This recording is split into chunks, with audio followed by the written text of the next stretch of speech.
I will just welcome you all. Thank you very, very much for attending this. We'll call it an Easter occasion. And Joe Miller will be our speaker today. But actually, before I introduce Joe Miller, just wanted to tell everybody about kind of what's going on. This is overall part of an experiment that we're calling the Aquarian Almanac series. And the Aquarian Almanac is an informal almanac that's put together by a few theosophists. And I'm lobbying that we'll publish it someday. And even if we have to call it a different name, like the Wisdom Seekers Almanac or something, and put it online as a PDF and so forth. And you'll notice that on universaltheosophy.com that they have a thing called Universal Theosophy Magazine. And lo and behold, it's all the Aquarian Almanac quotes for the week that's on that. So that's another way to get access to the quotes for the week and for the day. The Aquarian Almanac, as far as I can tell, is an exploration into the second object of the Theosophical movement, which is to study ancient and modern religions, philosophies, and sciences, and show how light is thrown and cast on these studies by theosophy, and how it kind of fills out one's understanding of theosophy and actually allows us, we hope, to become better brothers of humanity by helping ourselves to understand the many different paths in life that people take. Krishna says, in whatever way that people approach me, that's how I assist them, and so forth. So Joe Miller, one more thing. I just wanted to announce in case I don't want to forget. Next week, as I said, we're exploring different philosophical and religious and spiritual traditions. Next week, in connection with Ramadan, we will do a presentation on Islam and surrender. And Isabel Fernandez, who is a wonderful student in our Bhagavad Gita class, has volunteered to do that and to explore the idea of surrender and letting go and how that can let in the light. So now, speaking of light, let's talk about Joe Miller. He's the one that sang, if you'll remember, on the solstice day, this little light of mine, I'm going to let it shine. I didn't ask him to sing it this time because I see he doesn't have his guitar with him right now, but he could probably get it. But Joe is just a longtime friend, a longtime student of theosophy. I think of him as an Aquarian master of the head, heart, and hand in the form of so many ways. He is a singer, a musician, a songwriter, a writer of wonderful philosophical essays. He is an entrepreneur. He is a master craftsman. He is an award-winning actor in Santa Barbara. Anyway, I think Joe wants to say something, so I'll quit talking. Joe, thank you very much for doing this. Welcome.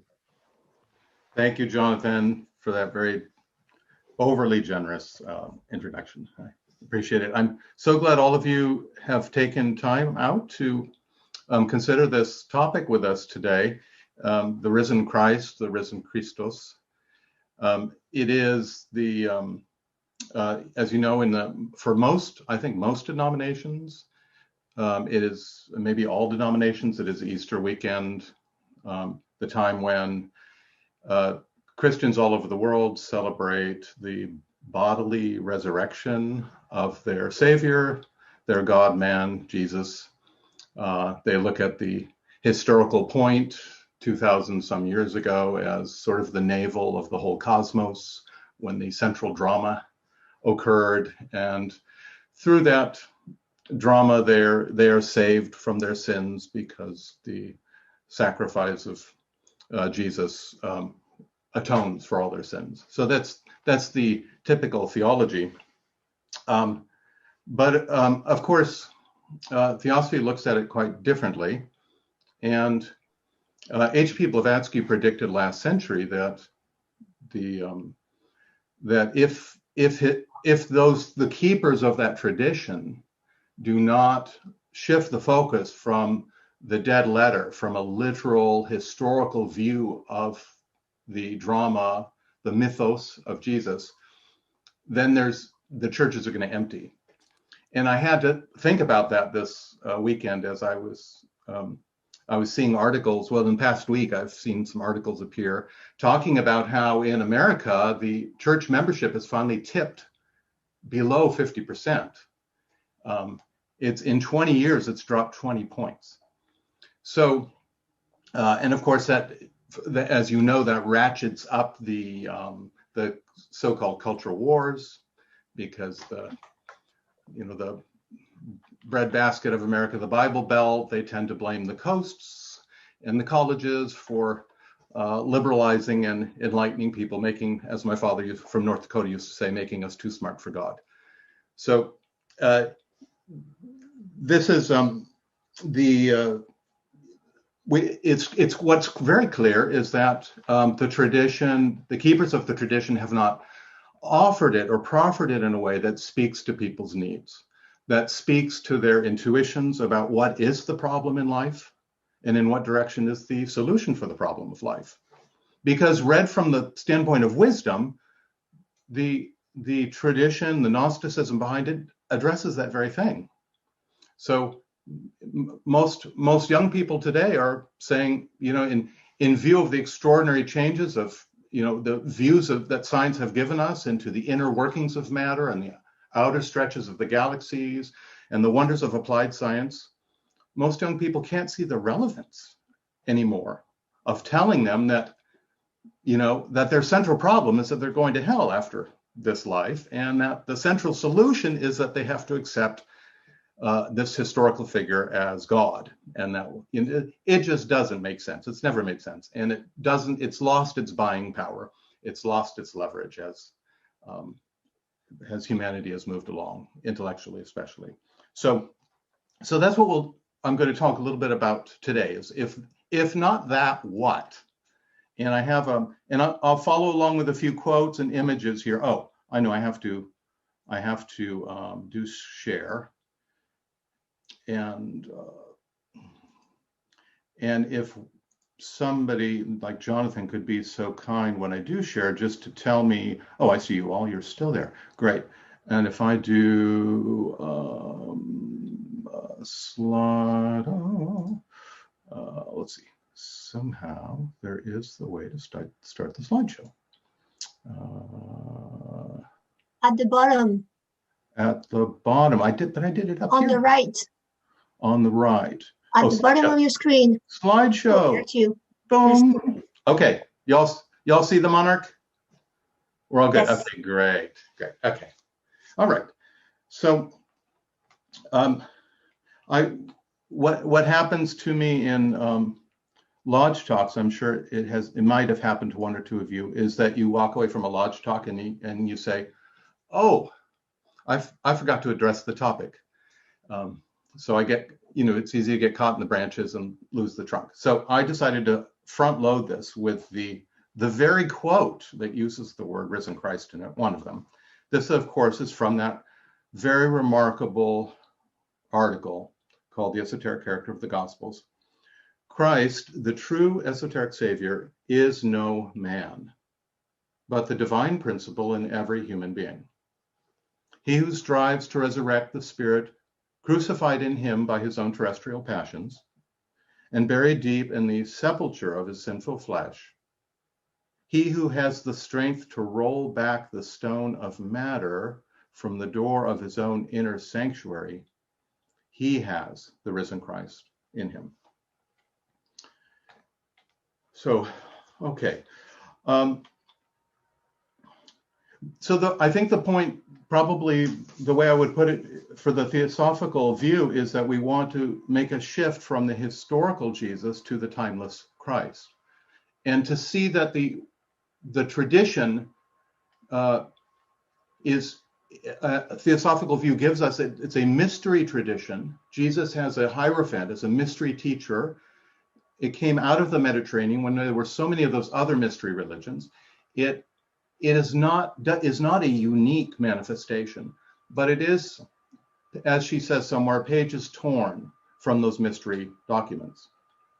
And this is sort of the current state of things as I saw it. I saw this in a bookstore. I took this picture. And those are keychains. And the thought came to mind, the rusty key refuseth to unlock. So I don't know which virtue we would say, but clearly this doesn't cut it. Emerson was one of the people who really criticized the emphasis on the historical emphasis in Christianity, and saying that by emphasizing the history, we're losing the timeless principles. After all, it is the age of law and of science, and we should, if there's truth in Christianity, it should be the truth of principles. It should be timeless. It should be saying something about us today. And of course, Emerson gave a very scathing criticism in his Harvard Divinity School address, and was not invited back to speak at Harvard for 30 years. It was so offensive, but so spot on was his deconstruction of Orthodox theology. Historical Christianity, he says, is not the doctrine of the soul, but an exaggeration of the personal, the positive, the ritual. It has dwelt, it dwells with noxious exaggeration about the person of Jesus. The soul knows no persons, nor does the mind. It invites every man to expand to the full circle of the universe and will have no preferences but those of spontaneous love. But by this Eastern monarchy of a Christianity, which indolence and fear have built, the friend of man is made the injurer of man.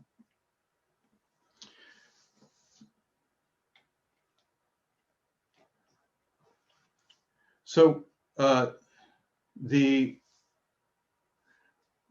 we're taught in theosophy, the roots of Christianity are found in the Gnostic tradition, and where there wasn't a salvation that is a saving from some kind of theological hell, but it was a regeneration, a salvation of the soul from the domination of the psyche, from the domination of an identity, a false identity that had put its chains around the mind, that locks potential cognition, potential feeling into a bodily identity and a personal idea that is one life, that is often obsessed with vulnerability, with competition, with comparison and contrast, and therefore is afflicted by the worst emotions.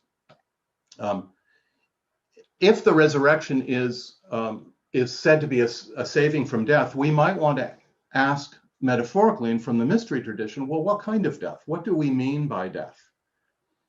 The Gnostics who spoke about the resurrection and the many other traditions, they're not speaking about the physical death of the body at all, but about spiritual death. It's about, or spiritual slumber. The metaphor is put in different ways. The restriction and constriction of potential, as we said, potential feeling and thinking into the confining conditions of the limited psyche. In that same address, Emerson said, all things proceed out of the same spirit, and all things conspire with it.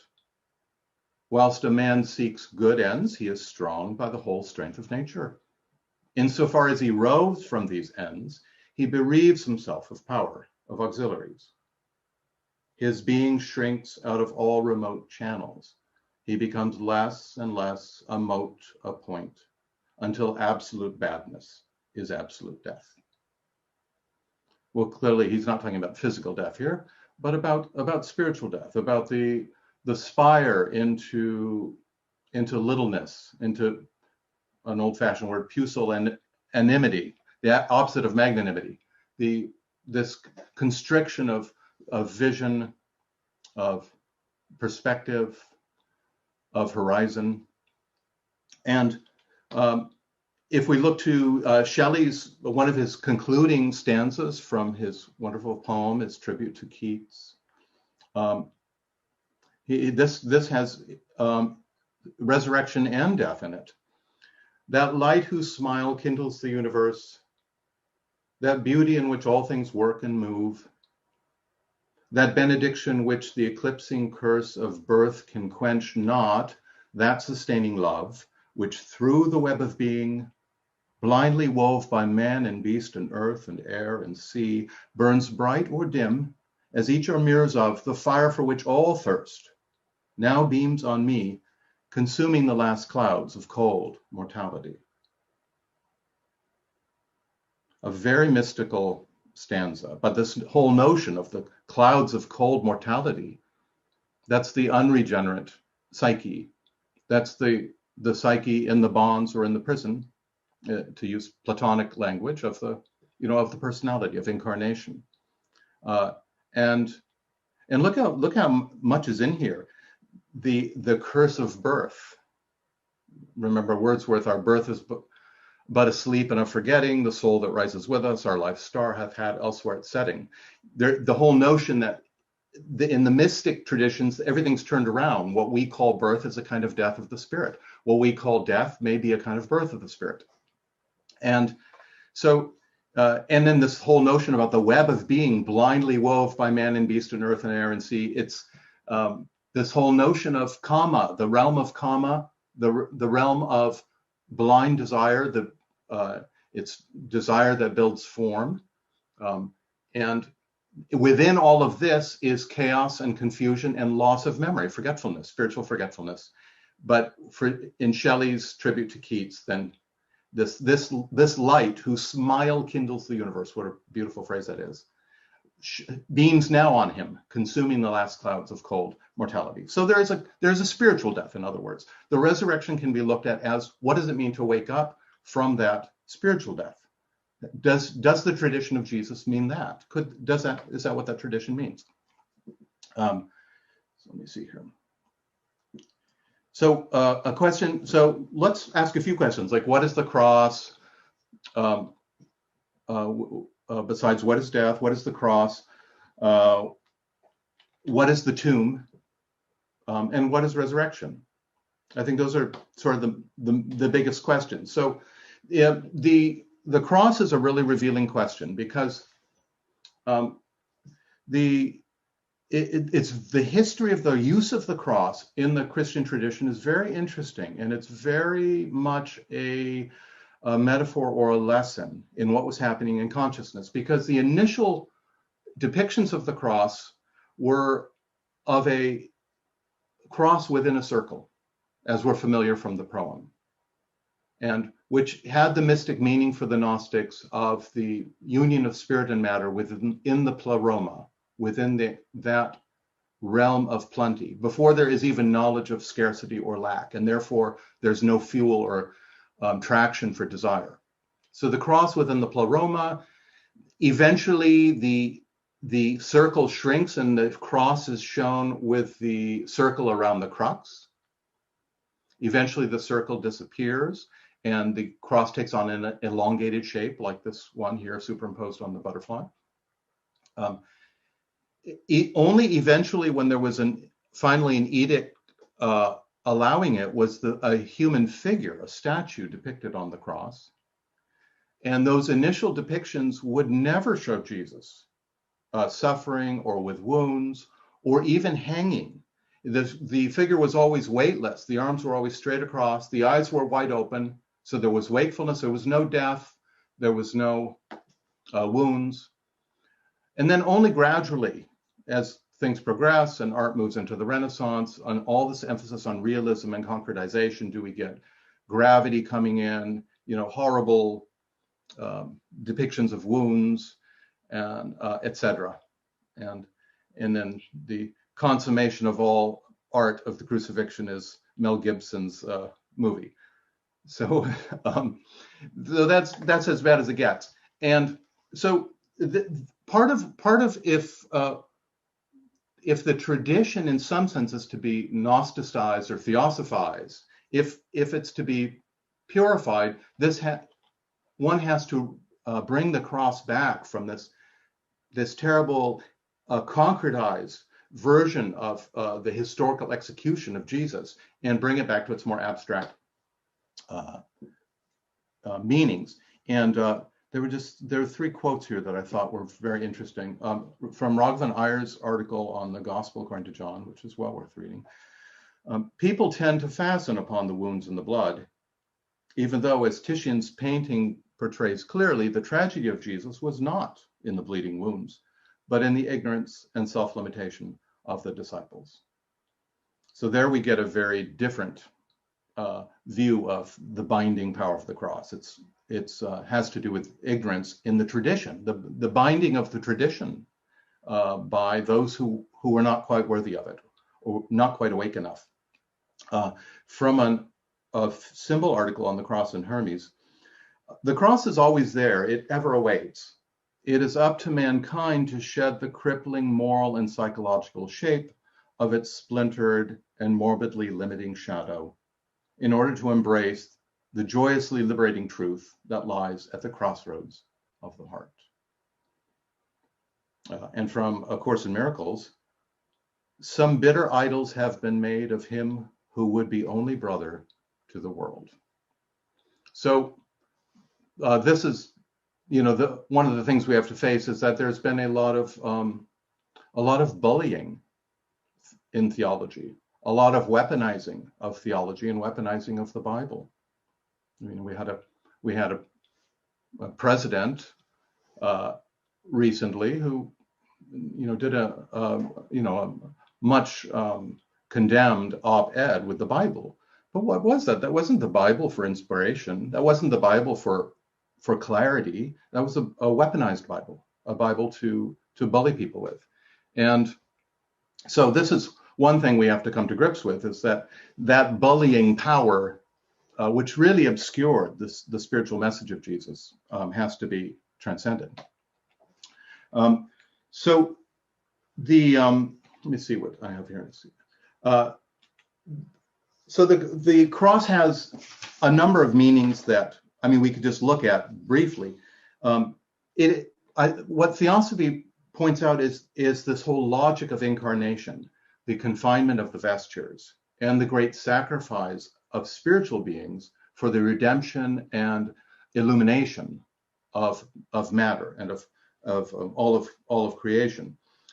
So the cross is typically represents this, theosophically represents this kind of the natural constriction, forgetfulness, and ignorance, the pain that comes through incarnation. But that incarnation has this redemptive story to it. And if we are to come out of forgetfulness and remember who we are, we have to interpret it in that way. Let me click ahead here. Of course, you probably all of course know about how HPB in her scholarship distinguishes between the ancient use of Christos and Krestos. I won't go into that now, but Christos was the way, the timeless way, while Krestos was the lonely traveler journeying on to reach the ultimate goal through that path. Which goal was Christos, the glorified spirit of truth, the reunion which makes the soul, which is the Son, one with the Father Spirit. And of course, Jesus is the tradition that we have from him, whoever the writers were, used that mystic language of the Son and the Father. Let me see if I don't know what order I have these in. I want to, okay, that's fine. I'm gonna come just in brief then. So there's also the crucifix, in addition to being this symbol of the confines of incarnation of the divine into matter. It also does come to mean the constriction of air. It comes to suggest karmic bondage. So the crucifixion that error, the binding power that error and habit has on all of our minds, that creates pain. That's part of the tragedy of the crucifixion. But it is also the unbinding process, the crucifixion as a part of initiation. The very efforts make painful self-reform. We can think metaphorically of the discomforts of detox, of the pain of unlearning, of recognizing errors we've had and willingly giving them up. All of that is part of the spiritual crucifixion. We, in the tradition of the Bible, we have, of course, as H.P. Blavatsky points out, Paul was a Gnostic, starting his own Gnostic sect, and he was an initiate according to her. And we have what HPB did not have at that time. We have the scholarship of people like Elaine Pagels, who she has a book on the exegesis of all of Paul's letters, and gives a very convincing argument that they're all in a code language. They're all metaphorical in a Gnostic sense. So and that he was speaking of how Jesus was a spiritual teacher, appealing to the pneumatics, the pneuma spirit, in the lessons of that, the pneumatics, and is therefore misunderstood by the psychics, but trying to call to the psychics at another level. So just like Jesus is said to use two levels with his parables, a Gnostic reading of Paul says that he is using those two levels consciously. And of course, then we have statements like this, which seems very much in line with Gnostic tradition from Corinthians.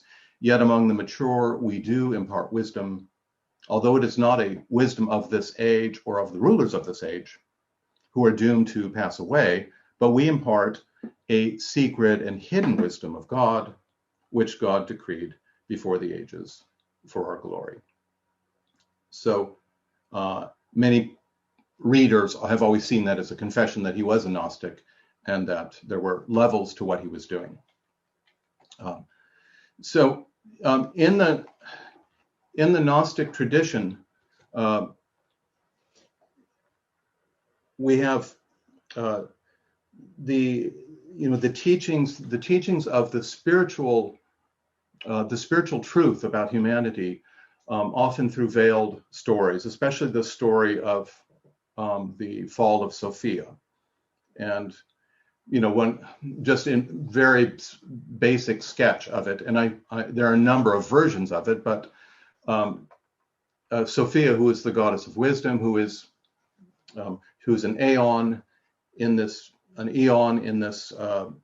tradition, a reflection of her, which is called Sophia Akhmath, which is wisdom and cognition, or wisdom and thinking, descends and becomes caught in the constrictions of matter. And Sophia Akhmath feels a desire to conceive and produce, and she creates a son, Eol-de-Baoth.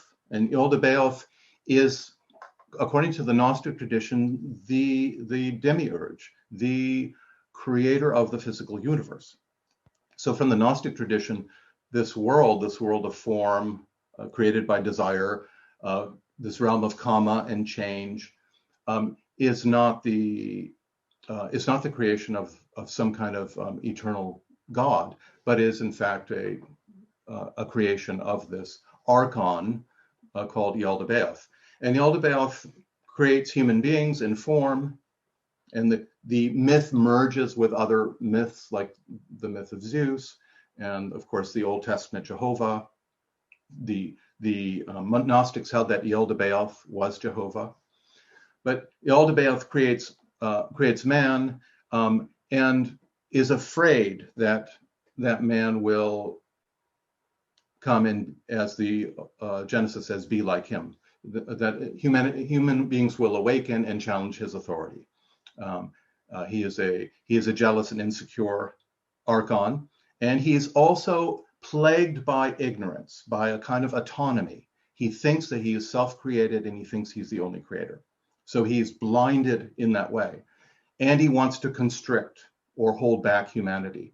So Sophia sends Christos down in the person of the serpent, who appears in the garden, and of course encourages Adam and Eve to eat the fruit of knowledge, to pursue illumination, because only so can they overcome the clutches of this jealous and insecure and infantile archon. And so anyway, then the metaphors are very rich. The tree of life is related to the crucifix, and all kinds of other things. But the idea is that it's a metaphor which we can even for theosophists at a very basic level, we can make sense of this. We could relate Sophia to the principle of buddhi within us, and we could relate her reflection, who's caught in matter, as the manas, whose knowledge of the Buddhic principle is obscured, and who produces this image, which is the personality, the insecure, limited, predatory personality, which thinks that it's the ego sum, and at the same time constricts the spiritual voice within itself, and belittles the spiritual aspirations of others, etc. So it needs to be redeemed by this gift of the higher, which is Christos. And of course, HPB, here's an example of one of those figures. Notice there's no wounds. HPB says, all these legends were built upon one and the same primitive type, the voluntary sacrifice of the logoi, the rays of the one logos, the direct manifested emanation from the one ever concealed infinite and unknown, whose rays incarnated in mankind. So that was what was revealed or portrayed or dramatized in these mystery traditions. In one way or another, that self-knowledge was communicated to the candidates who were ready. A.E., the great Irish mystic, writer, friend of Mr. Judge's, Christ is incarnate in all humanity. Prometheus is bound forever within us. They are one and the same. They are a host, and the divine incarnation was not spoken of one, but of all those who, descending into the lower world, tried to change it into the divine image and to wrest out of chaos a kingdom for the empire of light. And I think that photo is of a bristlecone pine, but it does remind me of the agony of Prometheus, I have to say. A wonderful tree. And of course, we have in the Gospel of John, Jesus contemplating his coming death. Verily, verily, I say unto you, except a corn of wheat fall into the ground and die, it abideth alone. But if it die, it bringeth forth much fruit. So, a truth that every farmer knows. He that loveth his life shall lose it, and he that hateth his life in this world shall keep it unto life eternal. There we have Jesus, as we know as he's depicted in the Gospels, was extremely witty and paradoxical in his statements.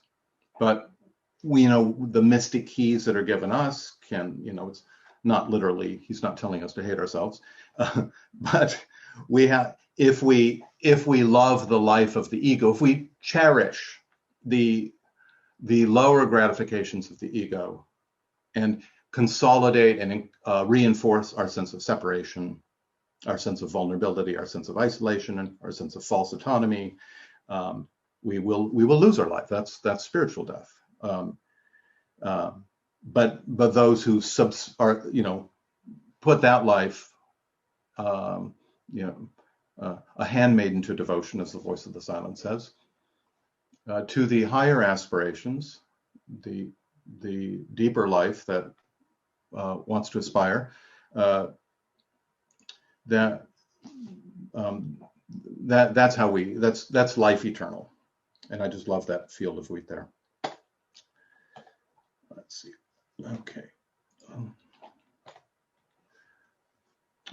So the cross I think the cross looked at properly is not a stop and it's not an execution, but it's a means for evolving and going forward. I love the depiction of the series of squares that make up the golden ratio, the golden spiral.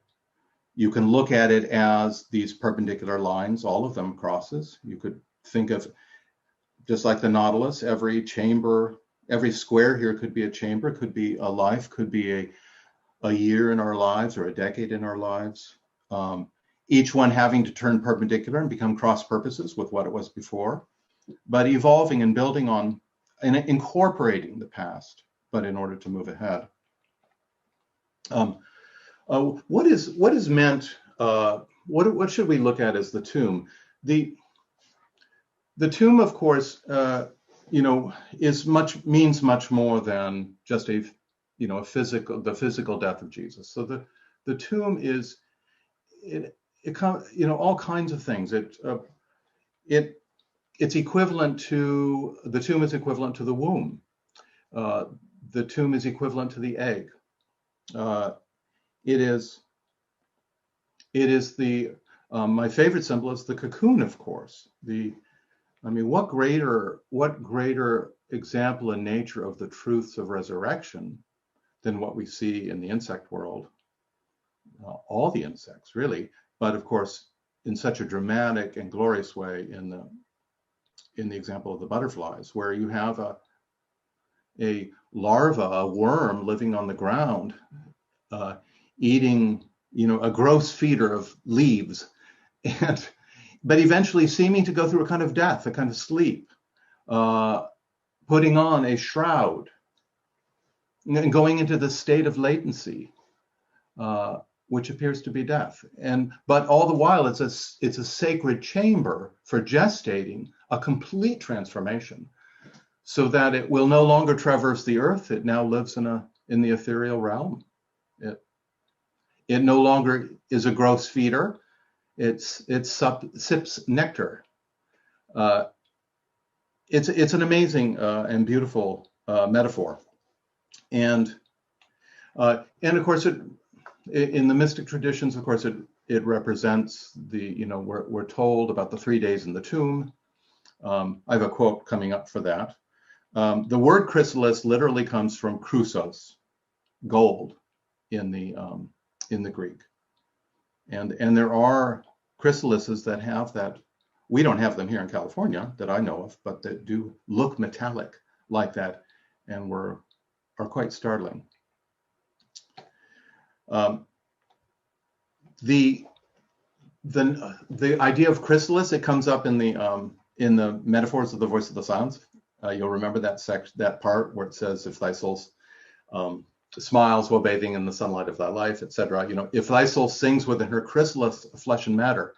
It's just in passing, but what an amazing suggestion that is, that the body in incarnation, rightly seen, is a kind of chrysalis. It's not to be regarded as something in and of itself, but as a kind of vessel where something else is incubating, an inner life. Used properly, it's incubating an inner life. It's, to use the Platonic metaphor, we're sprouting wings.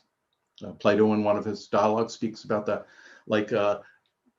teething pains that a child has. The soul experiences this kind of teething pain in its back as the wings are trying to push through. So this is, it's a startling metaphor. Through theosophy, this was put so beautifully. It can also mean the ark. Okay, the tomb, the womb, the cocoon, the ark, the egg. These are all equivalent terms. Just as resurrection and rebirth are equivalent terms. Resurrection seems to be something that happens after death, but the emphasis on being born again in the Gospels, Jesus, that is related to rebirth. In this article on the Ark, the author says, in ancient Egypt, the Ark was a beautiful and chaste sarcophagus, the symbol of the matrix of nature and resurrection. During initiation in the king's chamber of the Pyramid of Cheops, the candidate representing the solar god descended into the sarcophagus, reenacting the entry of the life ray into the womb of nature. The candidate emerged on the third morning as the resurrection of life after death. This magnificent mystery was intimated in the Sumerian myth, where the sun god penetrated into the ark. So this was part of the mystery language and part of these universal traditions. The fact that we inherit these gospels, which, as I said before, HPB said should be regarded as torn pages from this mystery culture, and that Jesus is said to have resurrected on the third day, it comes directly from this tradition. This is showing a nice sequence. And I'm just going to pull away from that for a second. The resurrection is also then related to rebirth, the true meaning of rebirth. We know that in evangelical Christianity, to be born again is simply to, stand and bear witness in front of your church that you accept Jesus as your Savior. But in the mystic traditions, it meant something way different. And we have in John's Gospel that scene where the prominent Jewish authority Nicodemus comes to Jesus at night. He would be ashamed to be seen by his peers, but he has respect for Jesus. He wants to learn from him. He recognizes his authority. He comes to him at night and asks him, and Jesus tells him that a man has to be born again. And Nicodemus doesn't understand this. He says, well, how can a man enter into his mother's womb again? And Jesus tells him, that which is born of flesh is born of flesh, that which is born of spirit is spirit. And so there is this whole tradition that the growth in spiritual life, the candidate for initiation going within, is refathered in a way, fathered by something other than his biological father or than the prevailing elemental forces that rule the material world. The candidate is fathered from above, fathered through the spiritual the spiritual core, through the Atman, as we would say. At the beginning of John's Gospel, you have reference to this in a really beautiful passage. Speaking of Jesus, that was the true light which lighteth every man that cometh into the world. Why does this person of Jesus light every man who comes into the world? No, the Christ in him does, because he is a ray of the Logos. The Logos lights every man who comes into the world. But he was conscious that he was the Logos. He was in the world, and the world was made by him, and the world knew him not, the world of men. He came unto his own, the Jews, and his own received him not. But as many as received him, to them he gave power to become sons of God, even to them that believeth in his name, which were born not of blood, nor of the will of the flesh, nor of the will of man, but of God.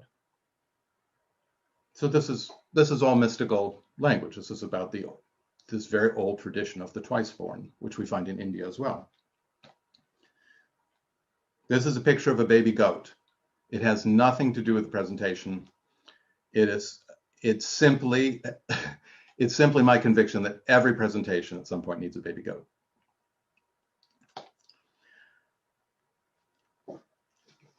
The pupil must regain the child state he has lost ere the first sound can fall upon his ear.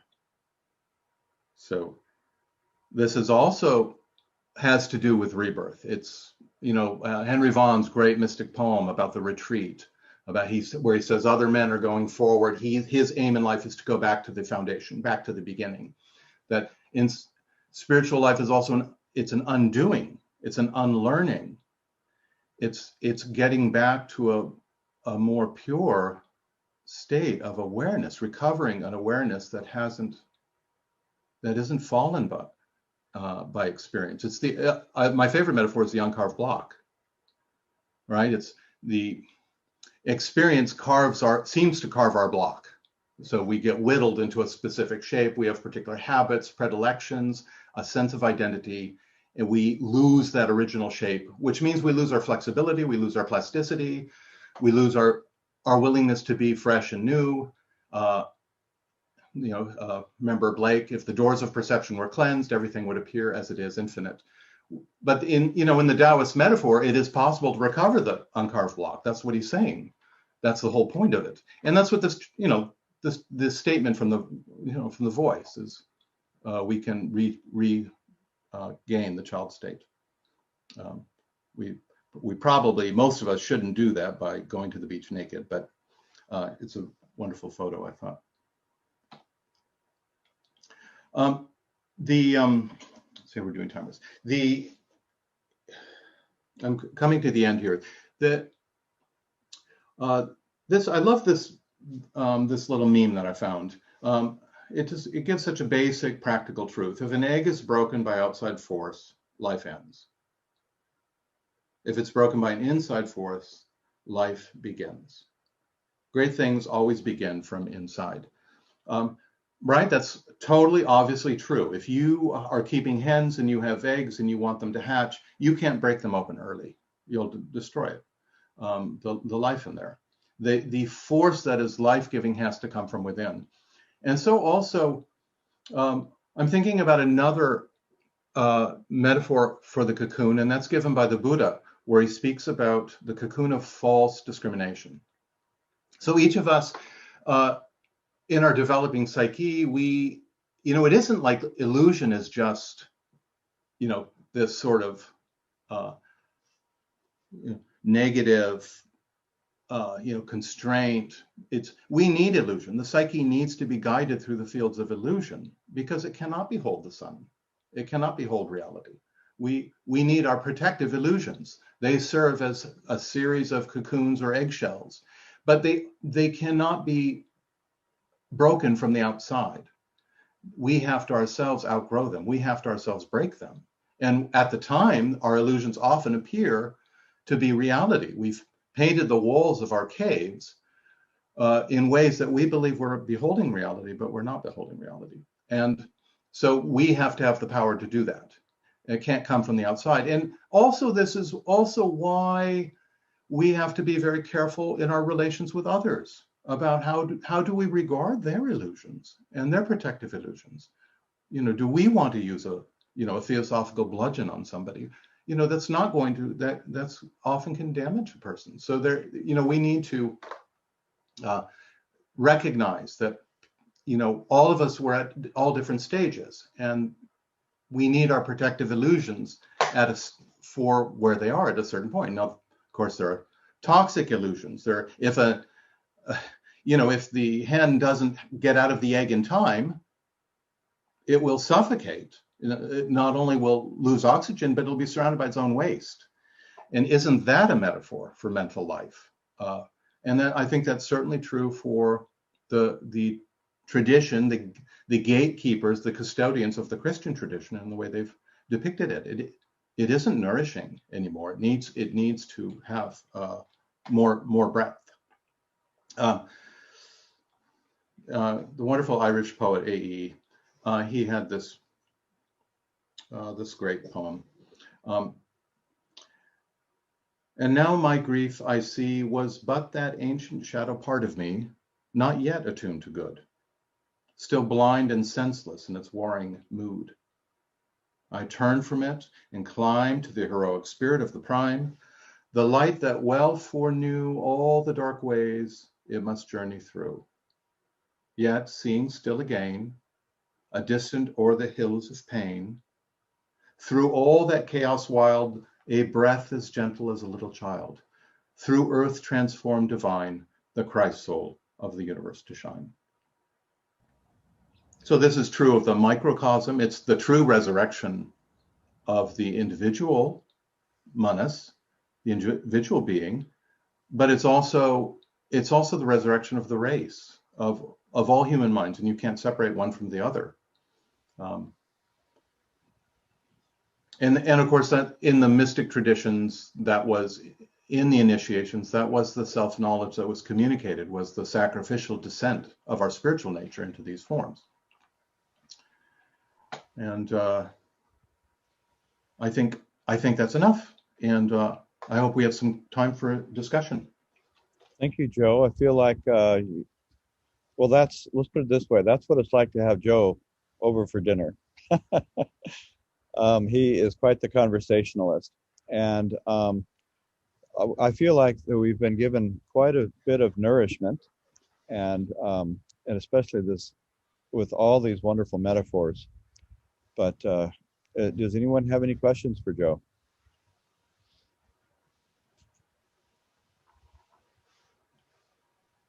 If you have a question, unmute yourself. You have to unmute yourself. Or a comment. Or comment. Yeah. Miluka. Yes, I was wondering if you can clarify something that some of us read in the secret doctrine, that the Christ, Jesus the Christ, was actually a myth, and that it was actually Apollonius of Tyana that was the actual. They have all these elements that was attributed to the Christ. Jesus the Christ. Yes, I recall that. It's a historical question where, because of course, what we have is we've inherited through Christianity and through the true spiritual element in it, a spiritual teaching. To the true Christian, it doesn't matter whether Jesus lived or not. As paradoxical as that sounds, it doesn't, because it wouldn't matter to Emerson. It didn't matter to Tolstoy. Tolstoy was saved from suicide by Christianity when he was 50, but the Christianity that he developed and that he translated into his translation of the Gospels and everything, it had no historical questions. He wasn't interested in the historical questions because he saw it was a mythic key and a moral key to the central problem of life. There are the historical questions, and people have wondered, and that's one of the suggestions, is that actually the true person that the stories about Jesus are about were Apollonius of Tyana. And there are others. There's Yeshua ben Pandira. I think that's from the Talmud. There's a lot of historical speculation. Thank you.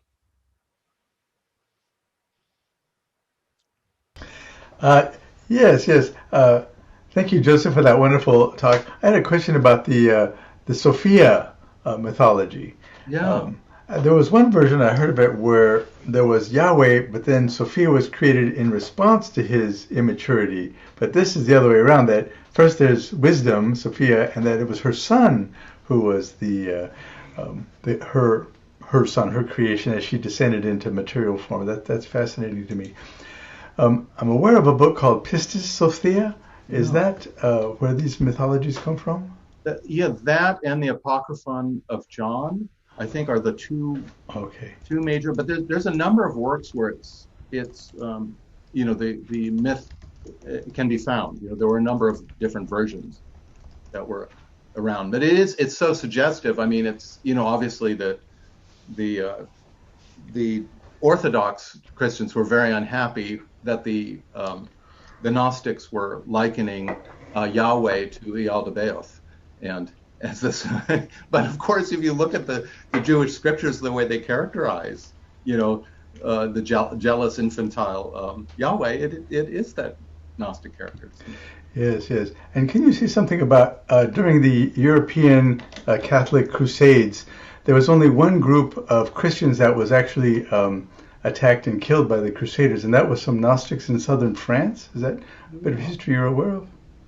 I did just vaguely. I've heard people talk about. Isn't that the somebody help me? You know the name of that group of Christians, don't you? No, we do have a The French Cathars person in and the audience. Albigensians. The Cathars and Albigenses. Yes.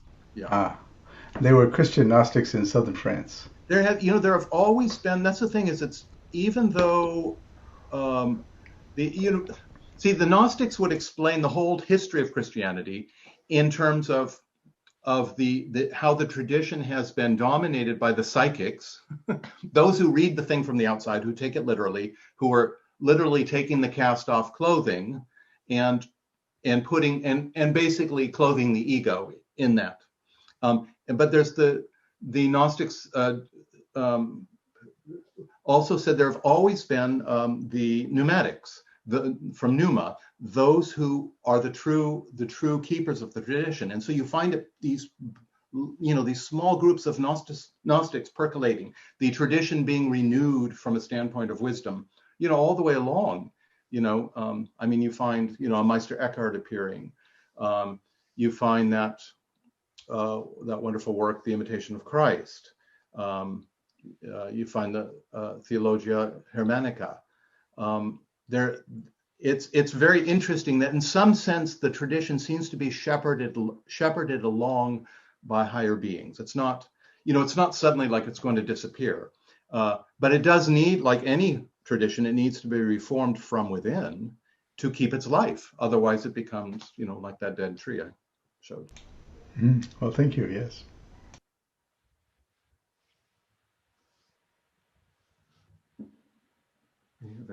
Joe, can you hear me? Yeah. You have spoken before, and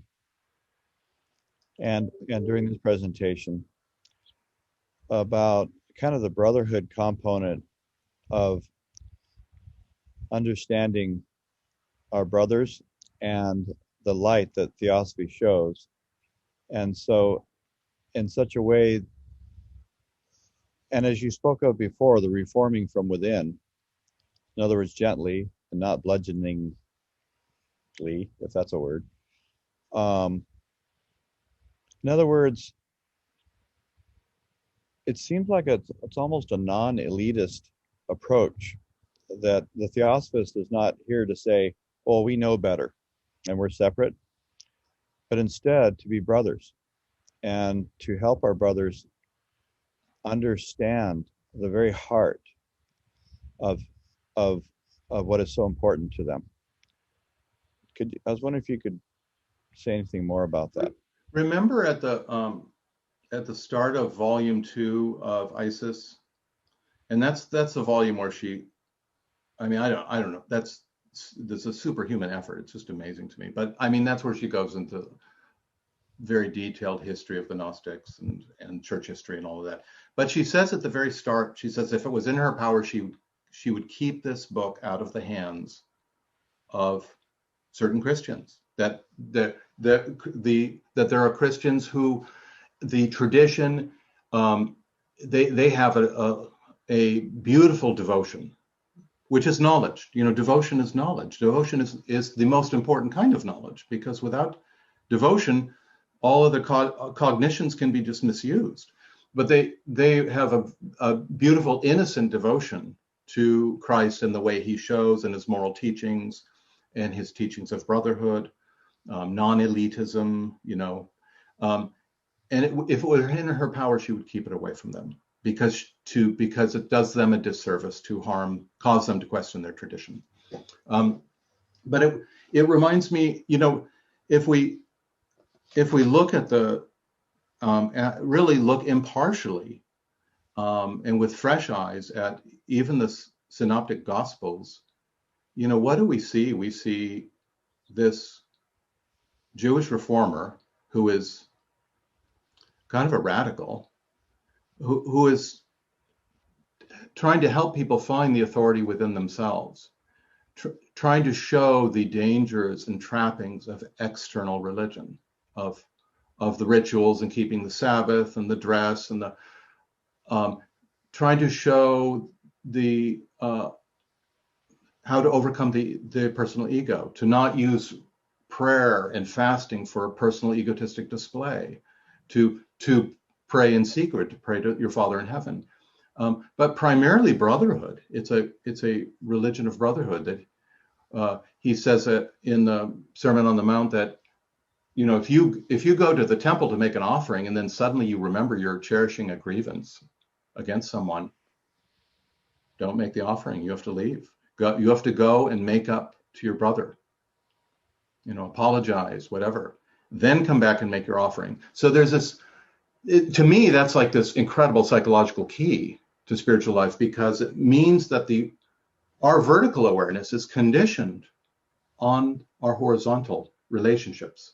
If we cannot see Christ in one another, if we cannot serve the best in our brothers and sisters, if we can't see them in terms of their enduring aspirations and their golden moments, then the vertical dimension is blocked.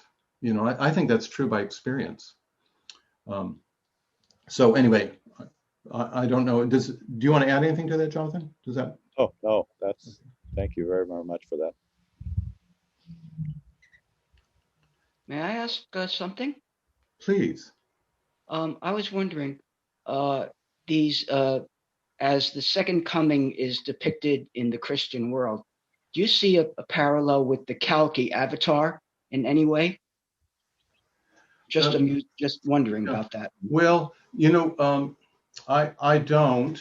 I mean, those are really mysterious topics. But I think that what HPB says near the beginning of that esotericism in the Gospels, she says that it's very clear. She was writing that just after the release of a revised translation of the New Testament, and she says, "Look at this." She quotes it, the passage from Matthew, and she says, "Look at this. It's very clear what the meaning is. That the second coming is not at all a second appearance of a personal Jesus, but it is the coming of Christ in a regenerated humanity as a whole. So the second coming is in fact a collective regeneration of the human mind, which is the meaning I think that has most meaning for me.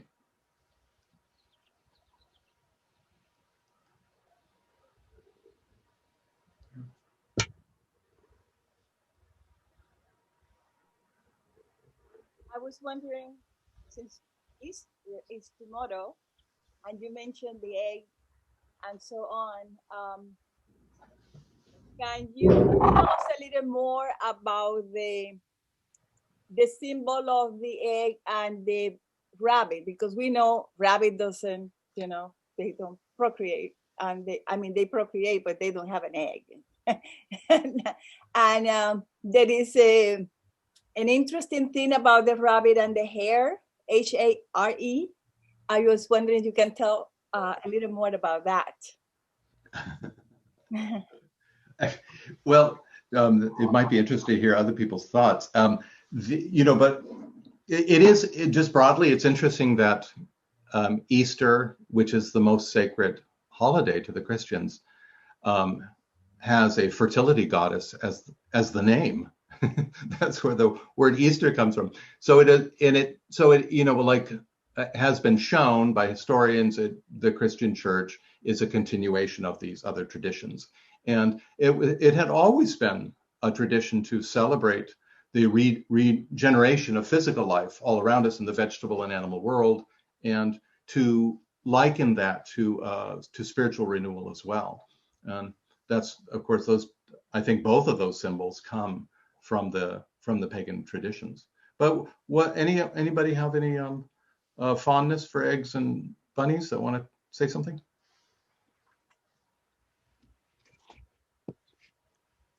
I thought the goat was supposed to be greatest of all time, and that was like Jesus or something. The goat? Yeah, well, I'm helping you understand why you put that slide in there, Joe. The goat. Yeah, actually, the goat's always been a traditional symbol of the devil. I think Donson wanted to say something. Donson? Okay. Yeah, You're muted. You're muted. unmute yourself. I have a question, but maybe when you finish answering that, I have a question. Okay. We'll come back to that. Does anybody anything about the symbol of the egg? I mean, it is a really rich. Miluka, did you have another thought about the egg? Well, yes, it basically, what I understand is that the rabbit comes from the family, the hare, right? And apparently this type of animal, when they're born with the eyes open. And it was a symbol of the masters of wisdom, that when they're born, they're already awakened. Oh, really? I understood in our teachings. Oh. And the egg, of course, because the seed within the egg is what we are, the seed of the spirit, and what you were talking about, the butterfly and the egg, they all kind of come together. Thank you. Yeah. Ken put in that it is Ostara. I don't know if that's how you pronounce it. Ostara, from Ostra, a Germanic goddess of the spring. Right. Okay, Donson, do you want to ask your question or make your comment? Yeah. From your presentation, it seems as if death is necessary for resurrection. And you presented a lot of quotes, like from St. John, the wheat, in the ground must die. So can you say something about the importance of death in relation to resurrection? For example, must there be a death of the personality, death of selfishness, meanness, in order for us to rise, or to let the Christ shine within? It's very true. It also, there's, every truth casts a shadow, and we know that the Christian church has, that shadow is kind of just like there's been an obsession with the physical crucifixion and the bloods and the wounds, there's been an obsession with martyrdom as well, and the kind of the facile notion that if one is killed for giving lip service to Christ, that's a great thing. But a useless martyrdom is foolish. So anyway, this notion of that one has to die to be reborn, one needs discernment to really think about what that means, and I think Donson does that exactly. And we have to think about, have a clear idea about the dual nature of the human mind, and see the way that the personality has, and various habits and sensibilities and conceptions that may have served at an earlier stage, just like the shell of an egg serves. They have to die. They have to be put aside. If real life, the real life of love, of brotherhood, a real visceral sense that we are part of the universe, that we are of divine origin, all of that has to die if this other self is to emerge, our true self. So it's a very, as she says, the merging, the uniting of the personal mind and the spirit within, the Son and the Father. Laura? Well, I'm wondering if this is what is meant in theosophical teachings as the transition age, that as a humanity, we are like in a cocoon right now, and we are in the process of becoming something else in this fourth round, that it is just a process that we go through to transition to the next state of awareness, like a butterfly does. Can we apply this idea of transition state to our inner life? No, thank you. I mean, thank you for that suggestion. That gives us wonderful thought. Well, I wonder, are we about running out of time here, Jonathan? I think we are. Joe, thank you very, very much for that and for all of the thought and care that you put into that to help us understand the true meaning of Easter. And next week, we will have a presentation on Islam and surrender. And as I understand, there's the Ramadan will be starting on the Tuesday following the next Saturday. And so that's in recognition of Ramadan. And hopefully in our hearts and minds, we'll begin to understand what that journey is about. And the week after that, in relationship to Ramanavami, Rama's nativity on the 21st of April. So therefore, on the 17th of April, there will be a presentation on Rama Avatar. And just also to remind you, a little sneak preview, there will be an interlodge symposium hosted by the Philadelphia ULT having to do with, in recognition of Earth Day and some theosophical approaches to ecology and so forth, and the reverence for Mother Earth. So thank you all very, very much for attending. And you all have a great Easter and a great week. Thank you. Thank you. Namaste. Thank you. Thank you. Thank you Be all. well and safe, Thank you. everyone. Thank you. Wonderful Thank you talk. very Thank much. you. Bye, Thank you for that. everybody.